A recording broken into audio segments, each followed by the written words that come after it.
Cek. Ayo dah. Hey. Assalamualaikum. Ya, ayo.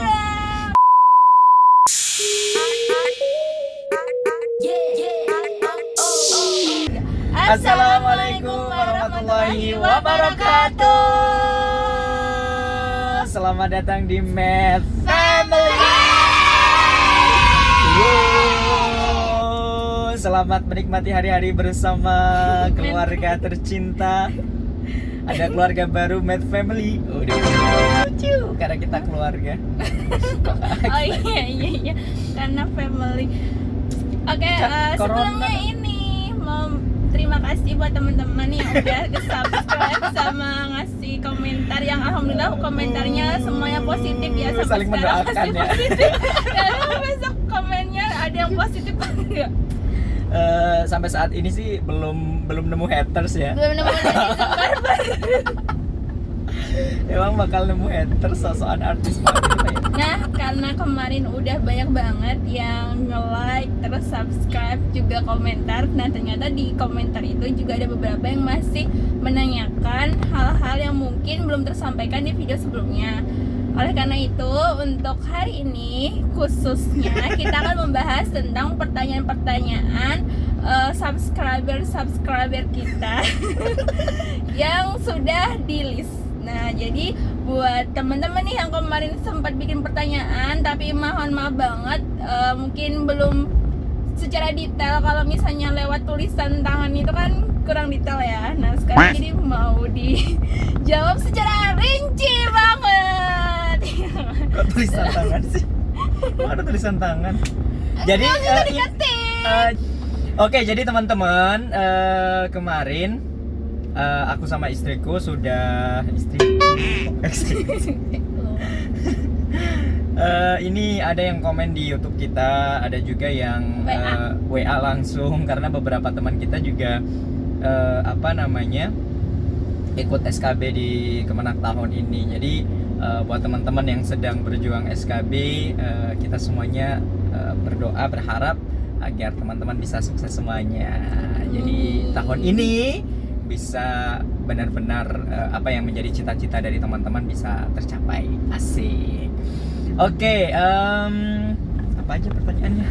Oke, aku ini ya, karena udah di list, kita cek dulu di HP. Tapi ini kemarin tuh nanya banyak, tapi intinya tuh kayak gini. Intinya sama ya? Intinya sama, jadi bukan karena pertanyaannya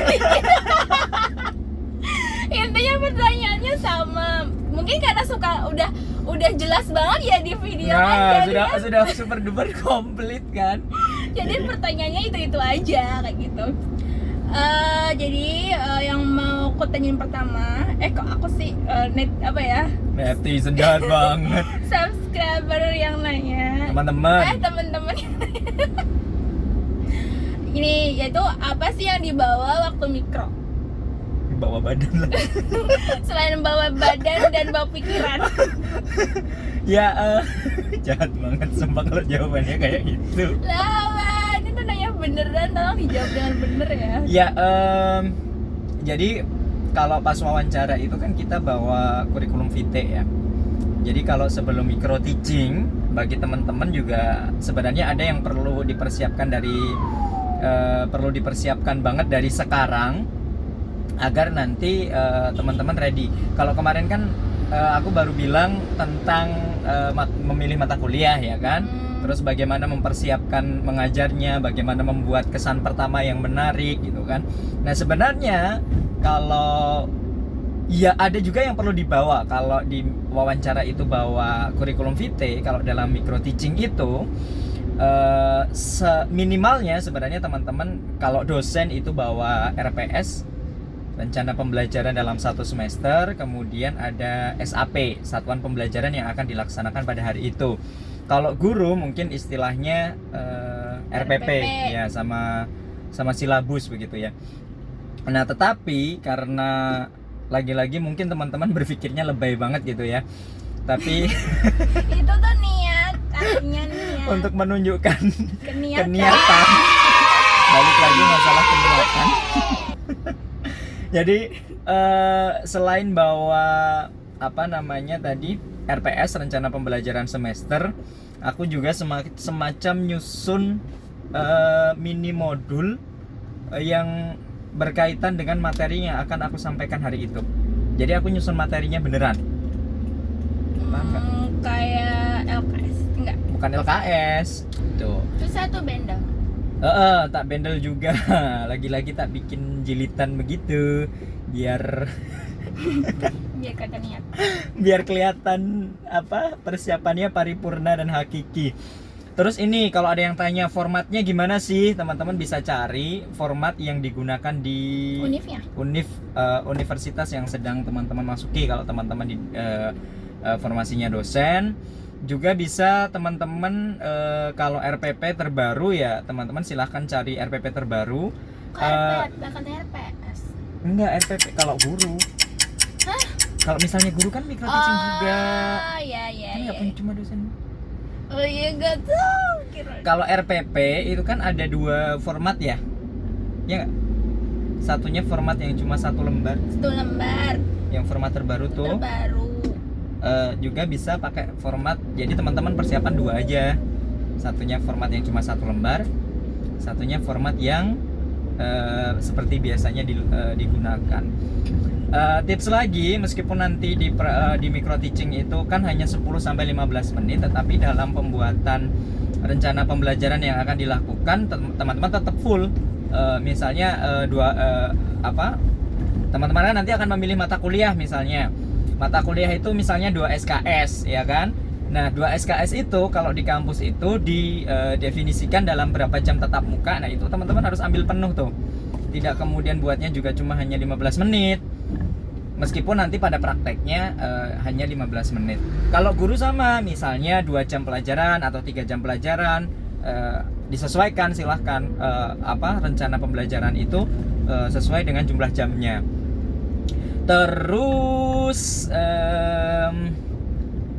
kalau ada ini kalau ada makanan di meja kan masih beli degan. Tak pernah engkau makan. Kalau aku ngomong kepanjangan, kau skip saja. Gak ada, penting banget sumpah. Cepetan. Itu aja yang perlu dibawa, lagi-lagi di bendel. Biar Berarti rapi, intinya tuh biar bendelnya serius. tunggu. Bendelnya tuh berarti 2 ya, yang Yes. satu CV, yang satu buat ngajar. Yang satu media pembelajaran dan semuanya. Bahkan ini juga ya teman-teman, waktu micro teaching itu kan pembelajarannya aku pakai model jigsaw gitu misalnya. Terangin, mungkin ada yang nggak tahu jigsaw tuh gimana. Nah nanti teman-teman ya masa anak pendidikan nggak tahu Ya jigsaw. kan, emang ya nanti cuma pendidikan doang di sini. Ya kalau micro teaching kan formasi pendidikan. Gimana sih? Teman-teman misalnya menggunakan jigsaw, kemudian nanti misalnya mahasiswa atau siswa ada proses diskusi, kemudian teman-teman membawa semacam alat-alat. Nah itu dibawa aja meskipun nanti tidak digunakan, meskipun nanti itu hanya dibagikan kepada penguji yang pura-pura seolah-olah menjadi siswa, atau nanti meskipun hanya di skip nanti, tapi tetap proses itu ada. Misalnya ya sekarang proses diskusi LKPD-nya kalau siswa, atau bahan untuk diskusinya kalau mahasiswa misalnya, itu tetap dibagikan. Jadi nanti ada proses diskusi meskipun hanya pre-memori, tetapi itu tetap semuanya teman-teman buat, teman-teman persiapkan dari sekarang, dan teman-teman silahkan bawa nanti ketika ujian. Begitu. Jadi ketika micro teaching itu nanti teman-teman bawa kardus gitu nggak masalah. Bawa kardus masuk ke dalam ruangan itu, lagi-lagi isinya tadi seperangkat seperangkat media pembelajaran lengkap itu silahkan dibawa begitu. Itu juga salah satu triks untuk ini sih, membuat lawan kita down itu adalah membuat pesaing kita down itu adalah menunjukkan seberapa siap segala sesuatu yang kita persiapkan untuk tes. Semakin kita menunjukkan bahwa kita sangat siap, lawan kita akan semakin down. Itu jawaban pertanyaan pertama, semoga terjawab. Aduh. Kalau belum terjawab, komen lagi ya biar nanti videonya makin Kalau mau minta, ini boleh nggak sih? Apa? RPS ku tak bagi gitu. Nggak apa-apa ya.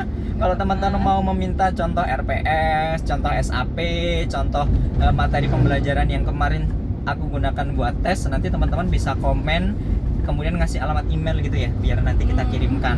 boleh. Begitu kira-kira teman-teman ya. Oke, next pertanyaan kedua. Tadi gimana sih bikin waktu kakak itu SKB CV-nya yang digunakan itu kayak apa? Kan kayak di internet tuh kan banyak CV yang beredaran gitu kan. Nah, pengen tahu nih CV yang bisa lolos tuh kayak apa kayak gitu. Jadi kemarin ada yang tanya juga ya, Japri pribadi via WA, berapa halaman sih CV-nya. CV yang disusun gitu ya. Kemarin kan disampaikan super duper komplit banget gitu.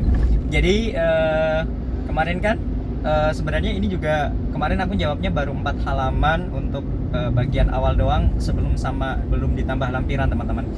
Tetapi ternyata tadi tak cek lagi gitu ya. Ternyata mohon maaf, nggak hanya cuma 4 halaman, total halaman untuk tidak sama lampiran itu ada 10 halaman. Mungkin yang 4 tuh kemarin spasinya 0,0. Jadi yang kemarin tak jawab 4, please banget tonton video ini. Buat minta maaf. Nanti dosa jariah. Karena kemarin kan tanya, mungkin penasaran kan kenapa bisa super duper komplit itu berapa halaman. Mbaknya tanyanya cuma 2-3 halaman kah? Padahal aku jawabnya udah 4 halaman. Ternyata tadi tak cek lagi. Karena kemarin kan belum tak cek lagi tuh CV-nya ada berapa gitu kan. Ternyata udah setahun soalnya, udah setahun lebih. Tak cek lagi itu ternyata tadi ada 10 halaman teman-teman. Itu banyak halamannya. Terus kalau kontennya apa saja bisa dibantu. Jadi ini tadi sudah ini ya, sudah kita siapkan. Cuma karena ini kan nggak mungkin bawa laptop kayak gitu ya. Jadi ya akhirnya kita transfer ke handphone. Jadi yang pertama itu kalau yang jelas aku ingat itu yang pertama ada identitas pribadi. Ya standar kayak ada nama, tempat tanggal lahir, kemudian alamat email, alamat, tempat tinggal, begitu-begitu, nomor HP, jenis kelamin, agamanya apa. Ya, itu udah. Itu identitas pribadi, minimal teman-teman mencantumkan itu. Saya kira tapi tidak perlu terlalu banyak juga kalau di identitas pribadi, nggak perlu juga nulis makanan favorit, tipe pasangan ideal. Kecuali nanti teman-teman bikin CV ta'arufan ya, boleh tuh ditambah kriteria suami idaman. Itu identitas pribadi. Terus yang kedua adalah riwayat pendidikan. Jelas itu ada dari sekolah dasar sampai pendidikan terakhir yang teman-teman tempuh, S1, S2 misalnya, atau bahkan sudah S3 silakan teman-teman cantumkan. Atau bahkan kalau teman-teman yang masih ongoing proses, kalau misalnya kualifikasinya S2 tetapi teman-teman sudah proses S3 nih, tinggal disertasi misalnya, boleh juga dicantumkan karena memungkinkan untuk memberi nilai lebih bagi teman-teman bahwa ya teman-teman bentar lagi sudah jadi doktor begitu kan. Tidak ada kampus akan semakin merasa beruntung kalau teman-teman nanti dalam kenaikan pangkatnya semakin cepat.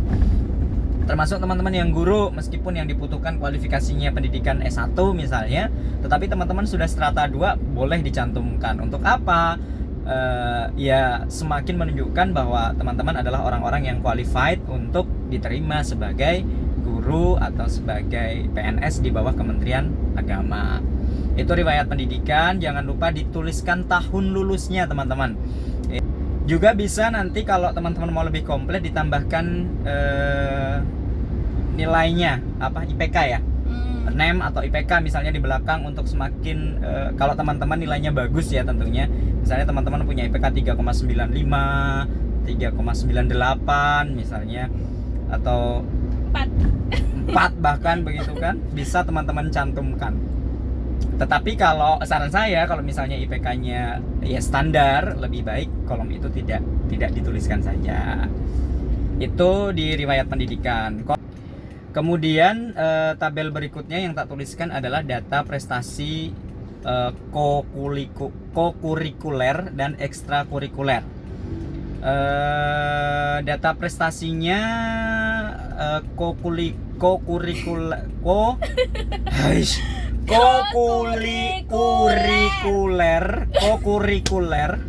Tadi yang pertama ada identitas, A itu identitas pribadi, B itu riwayat pendidikan, yang C itu adalah prestasi dan ekstrakurikuler. Ada 5 sub bagian yang disampaikan di sana. Gitu? 6 di sini. Apa? MPF. Oh, ada 6. Sorry guys. Ada 6 yang disampaikan. Yang pertama adalah prestasi atau penghargaan yang pernah teman-teman peroleh selama teman-teman ya paling tidak selama teman-teman menjadi mahasiswa lah ya. Silahkan disampaikan prestasi apa saja, penghargaan apa saja, bahkan meskipun itu lingkupnya adalah internal kampus, silahkan teman-teman cantumkan. Kemudian yang kedua, Tunggu, ini disampaikan isinya apa? isinya adalah nama penghargaannya, kemudian tahun perolehannya, kemudian tingkatnya. Tingkatnya itu misalnya tingkat nasional, internasional. Nah, silahkan teman-teman, ini juga tips, urutkan dari prestasi yang paling tinggi. Jadi prestasi dari yang tingkat internasional silahkan teman-teman tuliskan, kemudian nasional, kemudian wilayah, baru nanti terakhir adalah tingkat kampus, begitu ya. Nah, kemudian setelah itu adalah bagian yang kedua. Tadi kan prestasi atau penghargaan ya. Yang kedua itu adalah artikel ilmiah.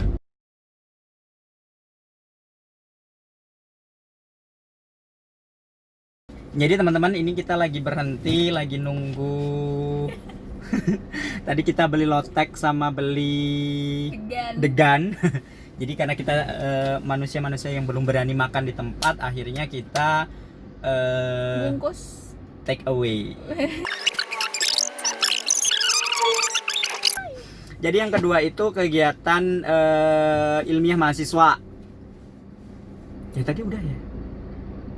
Penghargaan kejuaraan kegiatan ilmiah sudah. Kemudian yang kedua itu adalah artikel ilmiah. Yang kolomnya adalah yang pertama judul artikel yang kita tulis itu apa. Kemudian yang kolom kedua itu kedudukan. Kedudukan itu maksudnya apa? Kita sebagai penulis utama atau sebagai penulis kedua, ketiga dan seterusnya gitu ya. Itu penting dicantumkan.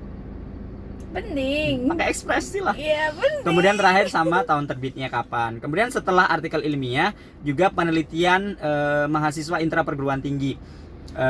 Penelitian mahasiswa itu juga selama teman-teman menjadi mahasiswa atau teman-teman bekerja itu juga perlu dituliskan penelitian apa yang pernah teman-teman lakukan.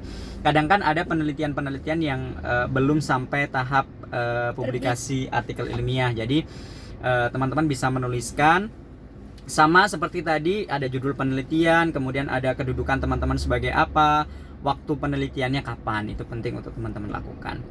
Kemudian tunggu, tadi kan bilang kalau misalnya belum terbit tuh nggak apa-apa. Nah, tapi nanti kita nulisnya di tahun terbitnya gimana? Kan kalau penelitian nggak perlu tulis tahun terbit. Tadi katanya yang terbit. Kalau artikel itu baru tahun terbit. Yang artikel. Kalau belum ya berarti tulis aja sedang proses review. Gitu. Jadi tetap meskipun teman-teman menuliskan self yourself, teman-teman harus jujur. Kalau belum terbit ya tulis aja belum terbit. Gitu ya. Dalam proses review. Silakan teman-teman cantumkan. Selanjutnya moderator kegiatan ilmiah. Ini juga penting bagi teman-teman, apalagi teman-teman pernah menjadi moderator kegiatan internasional. Itu penting banget untuk teman-teman cantumkan. Sama tadi, judul kegiatannya apa, kemudian waktu tempat penyelenggaraannya kapan, penyelenggaranya siapa kalau teman-teman jadi moderator itu kan. Kemudian tingkat kegiatannya tingkat apa, nasional, internasional, universitas, atau bahkan jurusan. Silahkan teman-teman cantumkan. Diurutin lagi dari yang tingkat. Nah, diurutin lagi dari tingkat yang paling tinggi. Ingat, paling tinggi. Namanya menjual diri kan ya, bagus-bagusin aja coy. Lanjut, setelah menjadi moderator, kemudian teman-teman juga aku juga menuliskan kegiatan kita sebagai pemakalah seminar ilmiah. Itu juga penting untuk menunjukkan posisi kita bahwa kita sering mengikuti kegiatan ilmiah, entah itu workshop, entah itu seminar, entah itu conference, sama ya? Iya. Ya itulah intinya kegiatan-kegiatan ilmiah. Silakan teman-teman cantumkan sama nama seminarnya apa, waktu pelaksanaannya kapan, penyelenggaranya siapa, tingkatnya apa, tingkat internasional, nasional, universitas atau regional. Silakan teman-teman cantumkan. Itu bagian yang pertama, prestasi, itu ada APJDEF. Kemudian yang kedua adalah pengurus organisasi kemahasiswaan, itu juga tak cantumkan. Itu yang pertama, pengurus organisasi intra perguruan tinggi, misalnya teman-teman aktif di BEM, aktif di UKM, aktif di himpunan mahasiswa, aktif di BEM tadi sudah ya. Silakan teman-teman cantumkan nama organisasinya apa, kedudukan teman-teman sebagai apa, sebagai ketua, sebagai staf, sebagai kepala departemen misalnya, silakan teman-teman cantumkan. Kemudian tingkat organisasinya tingkat apa. Selanjutnya pengurus organisasi ekstra perguruan tinggi. Ekstra perguruan tinggi itu misalnya waktu itu aku ikut gerakan pendidikan setara. Iya kan? Terus Karang Taruna misalnya teman-teman, kolomnya sama seperti sebelumnya. Kemudian ini juga aku cantumin kepanitiaan intra perguruan tinggi, sebagai apa saja teman-teman pernah berkegiatan. Kemudian ada juga kepanitiaan ekstra perguruan tinggi yang berada di luar perguruan tinggi yang pernah teman-teman ikuti, itu juga perlu dicantumkan. Kemudian ini yang selanjutnya ada kegiatan penunjang lainnya. Nah itu kadang terlewat oleh teman-teman. Kadang teman-teman kan hanya menuliskan prestasi, kemudian kegiatan-kegiatan kampus begitu ya. Tetapi kegiatan penunjang itu jarang teman-teman cantumkan. Kegiatan penunjang itu apa? Ya kalau dosen misalnya ada pengabdian pada masyarakat, itu penting untuk teman-teman cantumkan juga.